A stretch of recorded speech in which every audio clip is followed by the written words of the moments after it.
இயேசுவின் ஜெப கோபுரம் ஊழியங்கள் வழங்கும்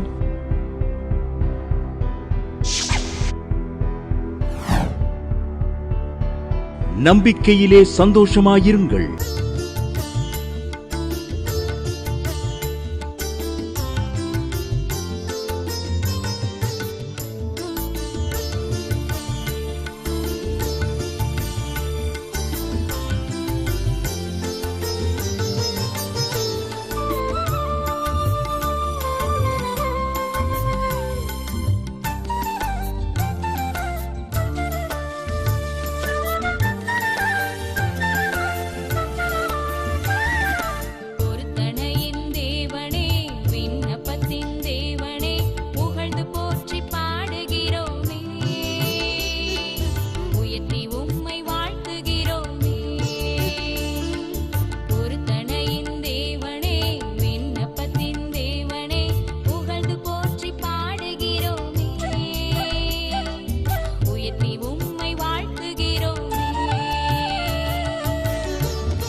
இம்மானுவேல் என்கிறவங்க கோயம்புத்தூர்னு எழுதியிருக்காங்க. அவங்களுக்கு சரியான ஒரு வேலை கிடைக்கல. 2 மாதத்துக்கு இருக்கா 3 மாதத்துக்கு இருக்கா வேறு வேலை மாற்றிக்கிட்டே இருக்குமா அந்த தம்பி.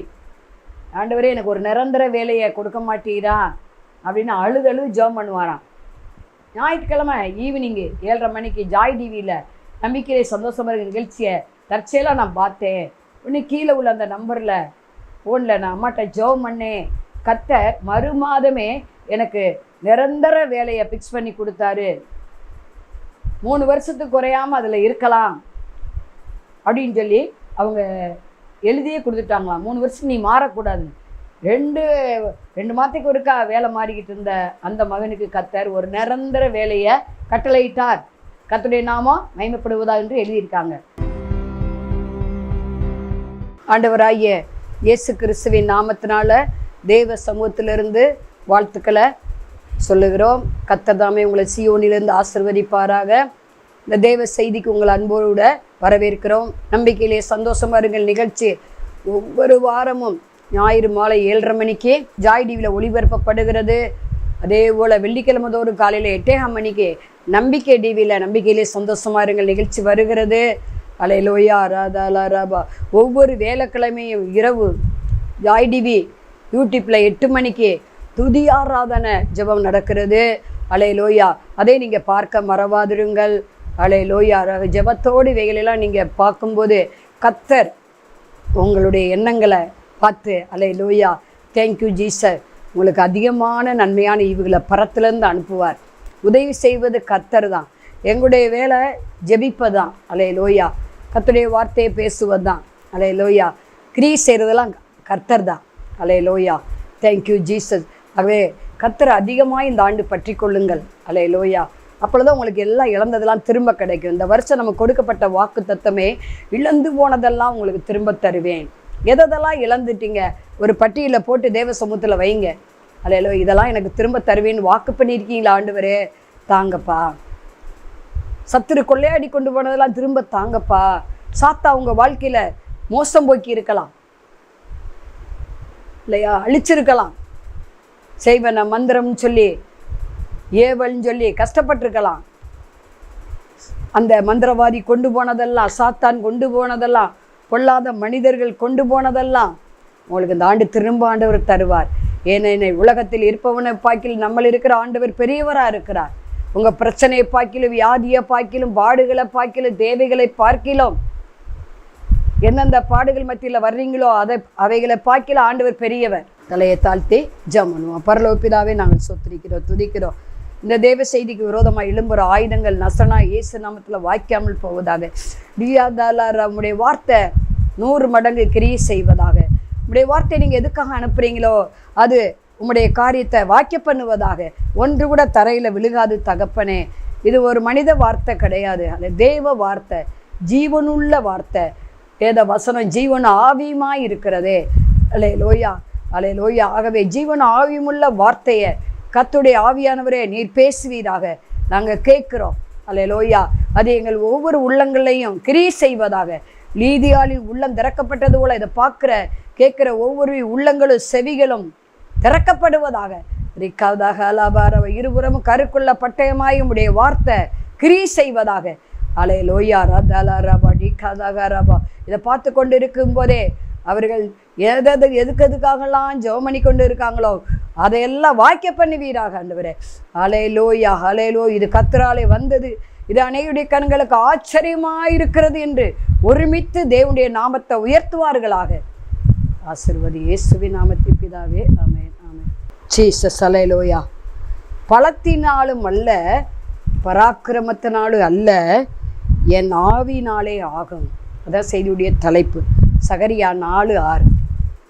பலத்தினாலும் அல்ல, பராக்கிரமத்தினாலும் அல்ல, ஆவினாலே ஆகும். தேவ ஆவினாலே எல்லாமே ஆகும். ஏன்னா தேவனுடைய ஆவி எங்கே இருக்கிறாரோ அங்குதான் விடுதலை உண்டு, அங்குதான் சுகம் உண்டு, அங்கதான் பலன் உண்டு, அங்கதான் ஆசீர்வாதம் உண்டு. அல்லேலூயா. கர்த்தர் சொன்னாரு, நான் ஆவியா இருக்கிறேன், என்னை தொழுது கொள்ளுவர்கள் ஆவியோடும் உண்மையோடு தொழுது கொள்ள வேண்டும்னு. ஆவியான தேவனுக்கு ரூபம் ஒன்றும் கிடையாது. அவர் ஆவியா இருக்கிறார், அவர் வார்த்தையா இருக்கிறார். அல்லேலூயா. ஆதியிலே வார்த்தை இருந்தது, இந்த வார்த்தை தேவனாயிருந்தது, அது தேவனோடு இருந்தது என்று யோவான் 1:2-3 இதை வாசிக்கிறோம் நம்ம 1வது அதிகாரத்தில். ஏன்னா உண்டானதொன்றும் அவரால் இல்லாமல் உண்டாகவில்லை. பிதாவாகிய தேவன் இயேசு கிறிஸ்து மூலமாக தான் எல்லாவற்றையும் உண்டாக்கினாராம். மனிதனை மட்டும் தேவ சாயலாக உண்டாக்கியிருக்காரு. அல்லேலூயா. மற்றதெல்லாம் உண்டாக கடவுது நம்ம பார்க்காத எல்லாவற்றையும் உண்டாக கடவுதுன்னு சொல்லும்போது எல்லாம் சிருஷ்டிக்கப்பட்டன. ஆனால் மனிதனு மட்டும்தான் அவர் ரிஸ்க் எடுத்து கையின் கிரியிலாய் மாற்றும்படி அவனை தெய்வ சாயலாய் உருவாக்கினார் என்று பார்க்குறோம். ஆகவே நீங்களும் நானும் நம்மளால் செய்ய முடியாது, அவரால் ஆகும். ஏன்னா மனிதனால் கூடாதவைகள் தேவனால் கூடும். சகரியா 4:6. அப்பொழுது அவர் செருபாபேலுக்கு சொல்லப்படுகிற கர்த்தருடைய வார்த்தை என்னவென்றால், பலத்தினாலும் அல்ல, பராக்கிரமத்தினாலும் அல்ல, என்னுடைய ஆவினாலும் ஆகும் என்று சேனைகளின் கர்த்தர் சொல்லுகிறார். பாருங்க, யாரா சொன்னது? யாரு? ஒரு மனுஷன் கிடையாது, சகரியா கிடையாது. கர்த்தர், சேனைகளின் கர்த்தர். பாருங்க, அன்னாள் அவருக்கு ஒரு பேர் வைக்கிறார், சேனைகளின் தேவனாகிய கர்த்தர். தாவீது ஒரு பேர் வைக்கிறாரு. நீங்க அப்படி சொல்லி ஜெபம் பண்ண பாருங்களேன், நசரனாகிய இயேசு நாமம் அது சொல்லுங்க. சேனைகளின் தேவனாகிய கர்த்தாவே, இஸ்ரவேலின் குதிரை ரதம் ஆனவரே. தாவீது என்ன சொல்றாரு? நீ நிந்தித்த இஸ்ரவேலின் சேனைகளின் தேவனாகிய கர்த்தருடைய நாமத்தினால வருகிறேன்னு சொல்லி கோலியாத்தை ஒரே கூழாங்கல்ல வீழ்த்திட்டாரா? சமஸ்த இஸ்ரவேலையும் பயங்கரமா பயமுறுத்தினான் கோலியாத்து. சவுல் ராஜா பயந்து போய் கிடக்காரு. ராஜ்யத்தை ஃபுல்லாக அழிச்சிருவான்னு சொல்லிட்டு, ஜனங்களை ஃபுல்லாக அழிச்சிருவான்னு சொல்லிட்டு. ஆனால் ஒரு சின்ன தாவீது, அல்லேலூயா, ஆண்டவருக்கு ஒரு பேர் வைக்கிறாரு. இந்த யுத்தம் என்னுடையதில்ல, அது கர்த்தருடையது. சேனையிலும் கர்த்தர் ஜெயம் தருவார். உன்னை என் கையில் இன்றைய தினம் கொடுப்பார், நாளைக்குல இன்றைய தினம் கொடுப்பார். ஏன்னா ஆகாய் 2:19 சொல்லுகிறது, இன்று முதல் உங்களை நான் என்ன செய்வேன்? ஆசீர்வதிப்பேன். இதை பார்த்து கொண்டு இருக்கிற அருமையான சகோதரியே, நீங்கள் எவ்வளவோ பிரயாசப்பட்டீங்க. ஒரு வீடு கட்டணும், இல்லை திருமணத்துக்கு பிரயாசப்பட்டுட்டீங்க. ஊழியத்துக்காக ஒரு ஊழியக்கார் இப்படி புலம்புனார், ஏம்மா நான் அப்படிதான் அழைகிறேன் ஆத்துமாக்களுக்கு. 17 வருஷமா நான் சபை வச்சிருக்கேன். எத்தனை பேர் வர்றாங்க? ஒரு 6 பேர், 7 பேர், 17 பேர். பாருங்களேன், மாதம் ஒரு ஆள் வச்சா கூட ஒரு வருஷத்துக்கு 12 பேர் ஆச்சு. 17 வருஷத்துக்கு எத்தனை பேர் குறைஞ்சது வரணும்? ஏன் இன்னைக்கு ஆட்கள் வரலை? அவர் சொல்கிறாரு, அழுகாத குறையே சொல்கிறாரு. சேலத்துலேருந்து ஒரு ஊழியக்கார் போன் அடித்தார், ஆத்துமாக்க வர மாட்டேங்காங்கம்மா. நானும் என் மனைவியும் அவ்வளோ பிரயாசப்படுறேன். புல் நேர மினிஸ்ட்ரி தாம்மா, 17 வருஷமா ஊழியம் செய்கிறேன். அவருடைய சுய பலத்தினால ஒன்றும் செய்ய முடியலை. அவங்களுடைய பராக்கிரம, மாம்ச பராக்கிரமத்தெல்லாம் ஒன்றும் பண்ண முடியாது. அல்லேலூயா. சங்கீதம் 2:8 சொல்லுகிறது, என்னை கேளு, ஜாதிகளை உனக்கு சுதந்திரமாகவும் பூமியின் எல்லையை உனக்கு நான் என்ன செய்வேன்? சொந்தமாக தருவேன்னு சொல்கிறாரு. அவரை கேட்கணும், கொடுத்த ஆத்துமாக்களை ஞானமாக நடத்தணும். கரவல் ஆடுகளை போல சில ஆடுகளை மெல்லாதான் நடத்த வேண்டியது இருக்குது. எல்லாத்துக்கும் கர்த்தருக்கு பயப்பட பயம் கண்டிப்பாக இருக்காது. சில பேர் ரட்சிக்கப்பட்டேன்னு சொல்லுவாங்க, அவங்க பர்சு ரட்சிக்கப்பட்டிருக்காது. ஆனால் அவங்களுடைய வெளித்தோற்றத்தை பார்த்தா அவிசுவாசியே நம்ம ஒரு பட்டியலில் சேர்த்துக்கலாம். அந்த மாதிரி நடந்துக்கிடுவாங்க பாருங்க. கோபம், எரிச்சல், போறாமல், குறை சொல்கிறது, குற்றம் சொல்கிறது, இதெல்லாம் நம்ம விட்டுணும். ரட்சிக்கப்பட்டவங்க நம்மளால் விட முடியாது. நம்முடைய பலத்தினால பராக்கிரமத்தினால முடியாது, தேவாவினால தான் ஆகும். ஒரு சகோதரன் மனைவிட்ட சொன்னாராம், இது கேட்டுச்சா, நான்லாம் யாரையும் ஒன்று லைட்டாக சத்தம் போட்டால் கூட எனக்கு மனசு கஷ்டமாக இருக்குது, அவங்ககிட்ட சாரி கேட்டாத்தேன் அப்படின்னு இந்த ஒய்ஃப் சொல்லிச்சான். அதுக்கு கணவர் சொன்னாராம், எனக்கு கூட பரிசுத்த ஆவியானவர் இருக்கிறாரு, அதனால எனக்கெல்லாம் எதுவும் தப்புனே தெரியாது. ஏன் உனக்கு உணர்வே இல்லையான்னு கேட்டுச்சான். பரிசுத்த ஆவி என்னோட இருக்கிறாரு, எதுக்கு உணர்வு? பாருங்க, என்ன அறியாம, என்ன இருள் அவருக்குள்ளே இருக்குன்னு பாருங்க. நான் சொன்னேன் அந்த மனைவிட்ட, பரிசுத்த ஆவியானவர் உள்ளே இருந்தால் பாவத்தை குறித்து, நீதியை குறித்து, நியாய தீர்ப்பை குறித்து என்ன செய்வார்? கண்டித்து உணர்த்துவார். ஏன் இன்னைக்கு கண்டித்து உணர்த்தல அப்படின்னா, பரிசுத்த ஆவியானவர் உள்ளே இல்லை, ஆண்டவர் கூட இல்லை. லூசியப்பர் தான் என்ன செய்வான்? பெருமையாக பேசுவான். நான் யார்ட்டையுமே மன்னிப்பெல்லாம் கேட்க மாட்டேன். ஆனால் அக்கிரமம் ஊழியத்துக்கு விரோதமாக அப்படி பேசுவார் அவர், எனக்கு தெரியும். ஆனால் மன்னிப்பெல்லாம் கேட்க மாட்டாராம். ஒரு தப்பும் பண்ணலையாம், ஒரு பாவம் நான் செய்யலை. அதே சொன்னேன், பாவம் செய்கிற ஆத்மா சாகும். நமக்குள்ள பாவம் இல்லை என்று சொல்வோமானால் நம்மை வஞ்சிக்கிறவர்களாக இருக்கும். பாவம் செய்யாத மனுஷன் உலகத்திலே இல்லைங்க. எல்லாரும் பாவம் செய்து தேவ மகிமையை இழந்தோம். இதை பார்த்து கொண்டு இருக்கிற அருமையான சகோதரியை, தேவன் ஒருவர் தவிர நல்லவை யாருமே இல்லை. நம்ம பவுல் சொன்னது போல் நம்ம அநேக விஷயங்களை தவறுகிறோம். நமக்கு நாமே நம்ம நீதிமான்களாக மாற்றக்கூடாது. நம்முடைய நீதியெல்லாம் கந்தை குப்பையுமா இருக்கிறது. கர்த்தர் என்னை எந்த அளவுக்கு நீதியில தேறி வர பண்ணுகிறார், பரிசுத்தத்துல தேறி வர பண்ணுகிறார். ஏனெனில் பரிசுத்தமா இருக்கிறவன் இன்னும் பரிசுத்தமா இருக்கட்டும், அநியாயம் செய்யறவன் அநியாயம் செய்யட்டும், நீதி செய்யறவன்னா நீதி செய்யட்டும். அவர் அறிகிற அறிவில் நீங்கள் நானும் வளர வேண்டும். உங்களால் எதுவும் முடியலையா? பலத்தினால் எவ்வளோ பிரயாசப்பட்டுட்டீங்க, வீடு கட்டணுன்னு கூட, ஆனால் ஆலயம் கட்டணுன்னு பிரயாசப்பட்டுட்டீங்க. உங்கள் பிள்ளைகளுக்கு ஒரு இடம் வாங்கி கொடுக்கணும்னு நினைக்கிறீங்க, முடியலை. உங்கள்கிட்ட காசு மிச்சம் இல்லை. அப்படியே ரூபா வந்தாலும் என்ன ஆகுது? இடம் அமைய மாட்டேங்குது. இடம் இருந்தால் ரூபா இல்லை. இப்படி சில சிச்சுவேஷன் இருக்கலாம். ரெண்டும் இருந்து மனுஷருடைய தயவு இல்லாமல் இருக்கலாம், தேவ தயவு இல்லாமல் இருக்கலாம். அங்கே சங்கீதம் 68:6, தேவன் தனிமையானவர்களுக்கு வீடு வாசல் ஏற்படுத்தி கட்டுண்டவர்களை விடுதலையாக்குகிறார், துரோகிகளோ வறண்ட பூமியில் தங்குவார்கள். தனிமையாக கஷ்டப்படுறீங்களா? உங்களுடைய பலத்தினால முயற்சி பண்ணி பார்த்துட்டீங்க, வீடு கட்டுவதற்கோ, ஆலயம் கட்டுவதற்கோ, இடம் வாங்குவதற்கோ, இல்லை வாகனங்கள் வாங்குவதற்கோ, இல்லை ஊழியத்தில் ஆத்துமாக்கள் வராமல் இருக்கலாம். நீங்கள் நன்மை செய்தவர்களுக்கு உங்களுக்கு தீமை செய்யலாம். உங்களுடைய சுய பலத்தினால முயற்சி பண்ணி பார்த்துருப்பீங்க, அவங்கள ஆதாயம் பண்ணுவதற்கு உங்களால் முடியாமல் போயிருக்கலாம். பிள்ளைகளுக்கு திருமணத்துக்காக உங்கள் எத்தனையோ மேட்டமணி இருக்குது, போய் போய் எழுதி வச்சுட்டு வருவீங்க. எத்தனையோ பொண்ணு மாப்பிள்ளை வருவாங்க போவாங்க, முடியாமல் இருக்கலாம். அவங்க சொன்னாங்க இவங்க சொன்னாங்க, போய் பார்த்துருக்கலாம், நடக்காமல் இருக்கலாம். ஆனால் உங்கள் பலத்தினால பராக்கிரமத்தால் அல்ல, தேவாவினாலே இந்த வருஷம் செய்ய போகிறார் ஆண்டவர். உங்களுக்காக கர்த்தர் யாவையும் செய்ய போகிறாரு. அங்கே செருபாபேலுக்கு சொல்லப்படுறது இது. இந்த செருபாபேல் என்றால் பாபிலோனின் தளிர் என்று அர்த்தமாம். சகரியாவும் ஆகாய் சேர்ந்து இவனுக்கு தீர்க்கதரிசனம் உரைக்கிறாங்க. நீயே உன் கையினால தான் தூக்கு நூல் பிடிக்கப்பட்டது செருபாபேலே. இப்போ எதிரிகளால் 16 வருஷம் ஆலயம் கட்ட முடியாமல் போச்சு. பாபிலோன்லேருந்து சிறைப்பிடித்து கொண்டு வராங்க. சிறைப்பட்டவங்களை பாபிலோன்லேருந்து திரும்ப எருசலேமுக்கு கொண்டு வராங்க யூதர்களை. ஆனால் ஆலயம் கட்டணும் முற்படுறாங்க, ஆனால் முடியலை. 16 வருஷம் தடையாக இருந்துச்சான் கட்ட தொடங்கி. இப்போ வெக்ஸ் ஆகிட்டாரு செருபாபேல். இனிமேல் என்னத்தை நடக்க போகுது? அப்போ தான் சகரியா சொல்கிறாரு, உன் பலத்தினால பராக்கிரமம் அல்ல, ஆவியினாலே ஆகும். இந்த செருபாபேல் மூலம் தான் தூக்கு நூல் கையில் கொடுக்கப்பட்டது. நீங்கள் ஒருவேளை பிள்ளைகள் லைஃபுக்காக பிரயாசப்பட்டுட்டு வரலாம், ஆவியினால் ஆகும். ஊழியத்துக்கு பிரயாசப்படலாம், தொழிலுக்கு பிரயாசப்பட்டுட்டு வரலாம், ஆனால் ஒன்றும் நடக்காமல் இருந்திருக்கலாம். சரிண்ணா சோர்ந்து போய் இருக்கலாம். நீங்கள் செருபாபேல் அப்படி தான் சோர்ந்து போயிட்டாரு. ஆனால் சகரியாவோ ஆகாயும் வந்து உற்சாகப்படுத்தி, தீர்க்கதரிசிகள் உற்சாகப்படுத்துவார்கள். கெட்டு உன் கையினால இது ஆரம்பித்த, நீங்கள் ஒருவேளை புது தொழில் ஆரம்பிச்சிருக்கலாம், புதுசாக வேலைக்கு சேர்ந்துருக்கலாம்.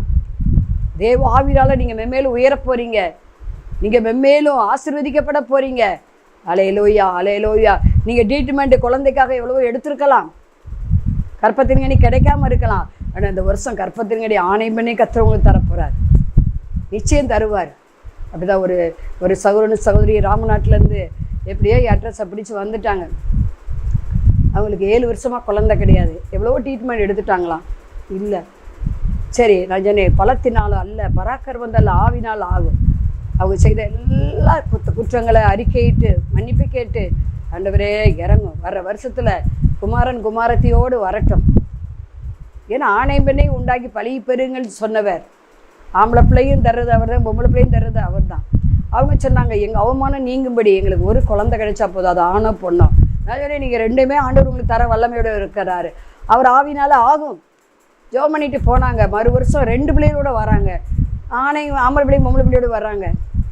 என்ன சொன்னேன், என்ன ஒரே வருஷத்தில் 2 பிள்ளை? ஆமாம்மா, 2 பிள்ளை பிறந்துருச்சு, அதோட நான் ஃபேமிலி பண்ணிக்கிட்டேன்றாங்க. அப்போ தேவ ஆவினால எல்லாமே ஆகும். நம்மளால் முடியாது, உண்மைதான். பலவீனத்தை ஒத்துக்கிடுவோம். செருபாபேலை உற்சாகப்படுத்தின ஆவியானவர் உங்களையும் இன்றைக்கு உற்சாகப்படுத்த விரும்புகிறார். அடுத்து அவன் 16 வருஷம் கட்ட முடியாமல் கிடந்த அந்த ஆலயத்தை 4 ஆண்டுகளில் கட்டி பிரதிஷ்டை பண்ணினான்.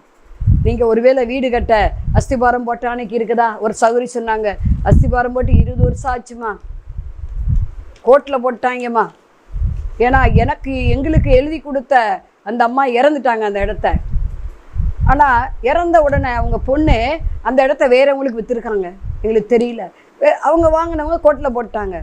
எங்களுக்கு எழுதி கொடுத்த அந்த தாயும் இறந்துட்டாங்க. அப்படின்னு சொல்லி 20 வருஷமாக கோர்ட்டில் கிடக்குமா, கட்ட முடியல. அதை நான் கட்டுவேனா? நான் சொன்னேன் இதே வார்த்தையை, பலத்தினால் அல்ல பராக்கிரமத்தில் ஆவினாலே ஆகும். பார்த்தீங்கன்னா கோர்ட்டில் ஜெயம் கிடச்சிருச்சு. அல்லேலூயா. ஜெயமோ கர்த்தராலே வரும், தேவ ஆவினால் ஆகும். அப்படிப்பட்ட பிரச்சனை நீங்கள் ஒரு வேளை இருக்கலாம். உங்களுக்கு இடம் தகராறாக இருக்கும், உங்கள் எல்லைக்குரிய ஒரு வேளை மாற்றி வச்சுருக்கலாம். நீங்கள் வழக்காடிக்கிட்டே இருக்கலாம், கேஸ் போட்டிருக்கலாம். உங்களுக்கு நியாயமாக வர வேண்டிய பணத்துக்கு கேஸ் போட்டிருப்பீங்க, சொத்துக்கு பங்கு பாகத்துக்கு சரியான பங்கு கிடைக்கலன்னு ஒரு வேளை நீங்கள் கோர்ட்டில் போட்டிருப்பீங்க, இல்லை 4 பேரை வச்சு பேசியிருப்பீங்க. ஆனால் ஆண்டவர் பலத்தினால் அல்ல பராக்கிரமத்தினால என் ஆவியினாலே இந்த வருஷத்தில் உங்களுக்கு ஆஸ்தி ஐஸ்வர்யமும் கர்த்தர் ஏராளமாய் தரப்போறாரு. அல்லேலூயா. ஒரு வீடு இல்லையா 2 வீடு தரப்போறாரு, ஒரு குழந்தை இல்லையா 2 குழந்தை தரப்போறாரு. அல்லேலூயா.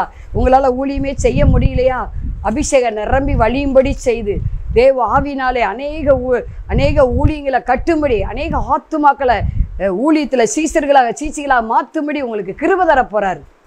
அல்லேலூயா. அல்லேலூயா. உங்கள் வீட்டில் சமாதானமே இல்லையா, தேவ ஆவினால சமாதானம் வரப்போகுது, சந்தோஷம் வரப்போகுது. துக்கத்தின் மேல் துக்கமா, பவுல் சொல்கிறாரு, எழுதுகிறாரு, எனக்கு துக்கத்தின் மேல் துக்கம் வராதபடி எனக்கு இறங்கினார்னு. துக்கத்தின் மேலே துக்கம் வராது, தேவ ஆவியினால சந்தோஷம் மேல் சமாதானம், மகிழ்ச்சியின் மேல் மகிழ்ச்சி உங்களுக்கு வரப்போகுது, நித்திய மகிழ்ச்சி அது இருக்க போகுது. சரி, வீடு வாசல் இல்லாதவங்களுக்கு வீடு அந்த வருஷம் கட்ட போகிறாரு, பலத்தினால் இல்லை பராக்கிரமத்தை அல்ல. குழந்தை இல்லாதவங்களுக்கு குழந்தை என்ன செய்ய போகிறாரு, அண்ணால போல தரப்போகிறாரு. அதே போல் பரிசுத்த ஆவியின் அபிஷேகம் இல்லையா, அங்கே லூக்கா 11:13 பொல்லாதவர்களையும் நீங்கள் உங்கள் பிள்ளைகளுக்கு நல்ல ஈவுகளை கொடுக்க அறிந்திருக்கும் போது பரமபிதாவானவர் தம்மிடத்தில் வேண்டிக் கொள்கிறவர்களுக்கு பரிசுத்த ஆவியை கொடுப்பது அதிக நிச்சயம் அல்லவா. பரிசுத்த ஆவியின் சிலர் சொல்லுவாங்க, 15 வருஷம் எனக்கு பரிசுத்த ஆவிக்காக நான் ஜெபிக்கிறேன், அந்நிய பாஷை அடையாளம் கிடச்சிருச்சா? அதுதான் இல்லை அப்படிம்பாங்க. முதல் அடையாளம் அந்நிய பாஷை தான் இல்லையா. ஆவிக்குரிய வரங்களை குறித்து நம்ம 1 Corinthians 12 வாசிக்க முடியும். அந்நிய பாஷை அடையாளத்தோடு, ஏன்னா அந்நிய பாஷை நம்மளை பலப்படுத்தும், தேவனோடு பேசுகிற பாஷை தான் அது. ஏன்னா ஒரு ஊழியர் இப்படி சொன்னார், சாத்தான் தமிழில் எல்லா மொழியும் அவனுக்கு தெரியுமா, அவன் உலகத்தில் தான் நான் உலாவி வர்றேன், ஆண்டவர்கிட்ட சொல்கிறல்ல, யோபுல பார்க்குறோம், நீ எங்கேருந்து வரேன், நான் பூமி எங்கும் உலாவி வரேன். நம்ம ஆண்டவர் பூமி எங்கும் அவர் உலாவி வருகிறார், அவருடைய கண்கள் உலாவுகிறது, அவருக்கு தெரியாத மறைபொருளே ஒன்றுமே இல்லை.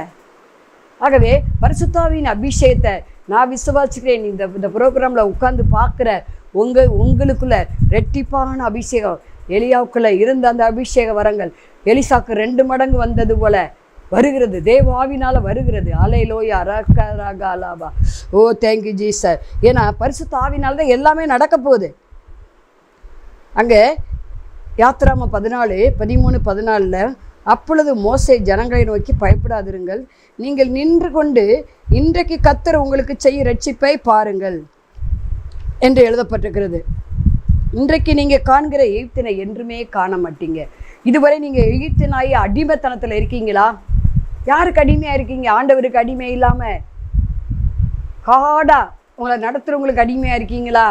அல்லேலூயா. கர்த்தர் அந்த அடிமைத்தனத்திலிருந்து அவருடைய ஆவினால் விடுவிக்க விரும்புகிறார். ஒருத்தர் சொன்னார், ஏம்மா நான் எவ்வளோ நாளைக்குமா சம்பளத்துக்கே இருக்கேன், சம்பளம் பத்த மாட்டேங்குது, எனக்கு அந்த தொழிலை பற்றி நல்லா தெரியும், ஆனால் சொந்தமாக தொழில் வைக்கணும்னா பல லட்சங்கள் ஆகும், நான் என்னம்மா செய்வேன், பிள்ளைகளை வச்சுக்கிட்டு ரொம்ப கஷ்டப்படுறேன். நான் நீங்கள் உண்மையாக ஆண்டவருக்கு தசமாங்காணிக்கெல்லாம் கொடுக்குறீங்க, நிச்சயம் உங்களுக்கு ஆண்டவர் அவர் உங்களோட பலத்தினால் பராக்கிரமத்தில் அல்ல, பணத்தை கையில் வச்சுக்கிட்டு இல்லை. நான் சொன்னேன், ஒரு ஐடியா கொடுத்தேன், நீங்கள் சைடுலேயே கொஞ்சம் என்ன செய்யலாம், உங்களுக்கு தெரிஞ்ச அந்த பிஸ்னஸை கொஞ்சம் இப்படி வாங்கி கொடுத்தீங்கன்னா உங்களுக்கு அதன் மூலம் ஆண்டவர் சொந்த கடையே தருவாரே. சம்பளத்துக்கு போய்க்கங்க, மீதியான நேரத்தில் வீட்டில் இருக்கிற நேரத்தில் ஒரு குடிசை தொழில் மாதிரி அதை என்ன பண்ணலாம், நீங்கள் செய்யலாமே.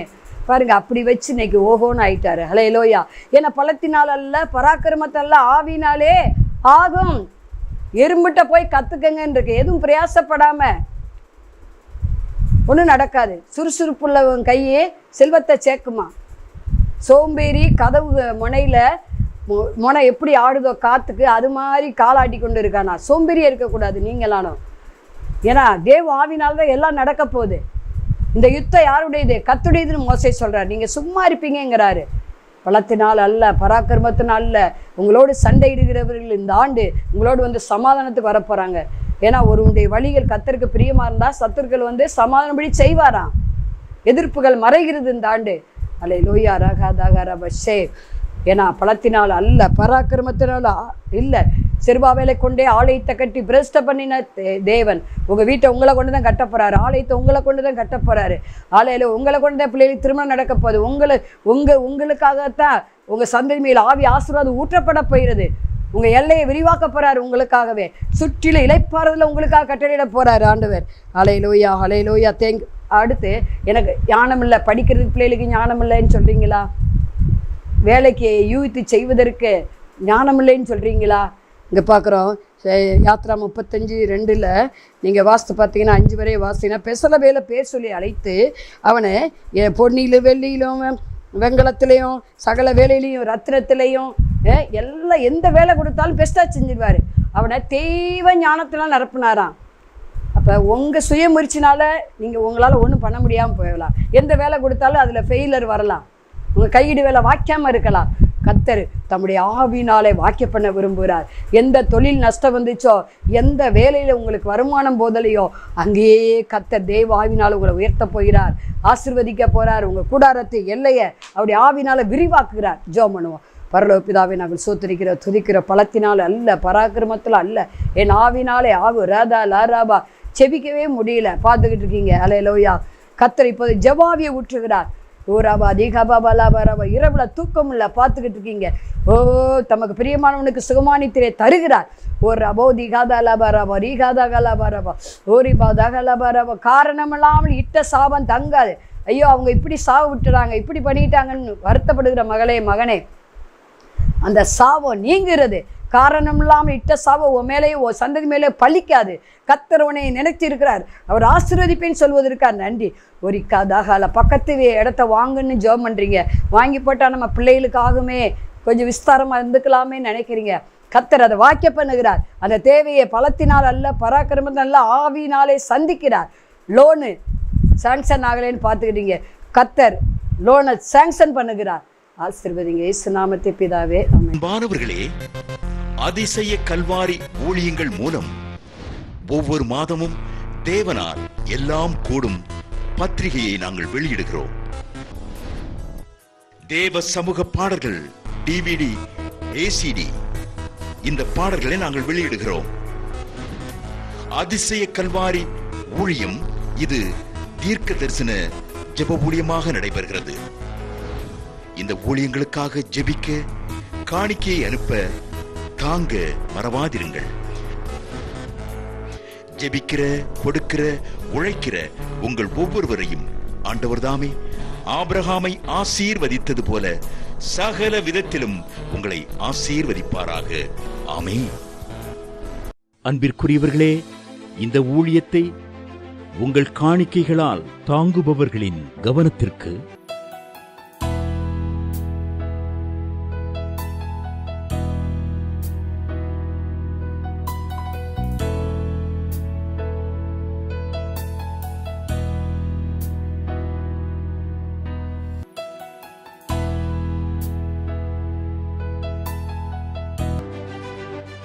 எங்களது முகவரி சகோதரி எலிசபெத் சுந்தர்ராஜன், எண் 27, பொதிகை தெரு, குழந்தைச்சாமி நகர், வண்டியூர், மதுரை 20. செல்போன் எண்கள் 9484177765 9095328172 மற்றும் 9439308550.